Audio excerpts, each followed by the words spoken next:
Assalamualaikum warahmatullahi wabarakatuh. Perkenalkan, nama saya Ahmad Fadila dari Prodi TRPL 4C. Di sini saya akan menjelaskan tentang tugas 4. Basis data. Pada bab ini berisi penjelasan umum mengenai basis data dan tahap-tahap yang dilakukan untuk membuat desain basis data yang digunakan pada sistem informasi. Perancangan basis data merupakan salah satu bagian dalam rekayasa perangkat lunak, yaitu 1. Pengertian basis data.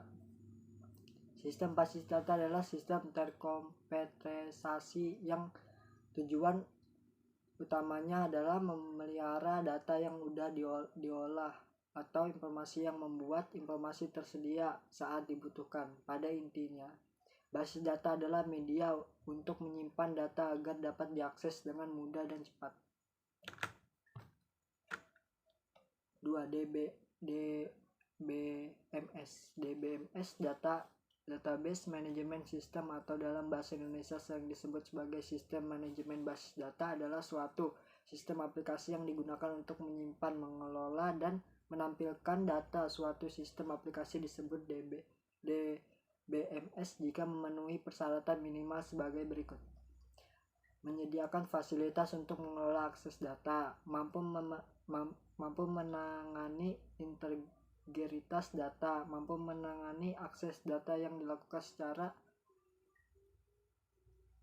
mampu menangani backup data. Karena pentingnya data bagi suatu organisasi atau perusahaan, maka hampir sebagian besar perusahaan memanfaatkan DBMS dalam mengelola data yang mereka miliki. DBMS sudah mulai berkembang sejak tahun 1960-an. Kemudian sekitar tahun 1970-an mulai berkembang teknologi relational DBMS, yaitu DBMS berbasis rasional model. Berikut ini ada 4 macam DBMS versi komersial yang paling banyak digunakan di dunia saat ini, yaitu Oracle, Microsoft SQL Server, IBM DB2, Microsoft Access. Sedangkan DBMS versi open source yang cukup berkembang dan paling banyak digunakan saat ini adalah sebagai berikut: MySQL, PostgreSQL, FreeBird, SQLite.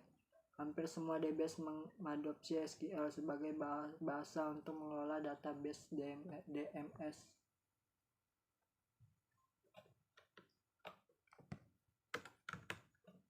3.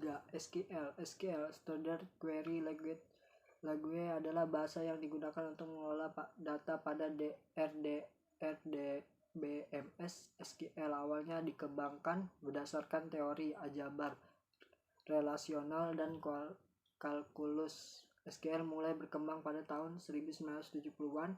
SQL mulai digunakan sebagai standar yang resmi pada tahun 1986 oleh ANSI, American National Standards Institute, dan pada tahun 1987 oleh ISO, International Organization for Standardization, dan disebut sebagai SQL 86. Seluruh DBMS tersebut, sehingga kadang-kadang ada perbedaan perilaku hasil yang ditampilkan oleh DBMS yang berbeda, padahal query yang dimasukkan sama. Sekian video dari saya, kurang lebihnya mohon maaf. Wassalamualaikum warahmatullahi wabarakatuh.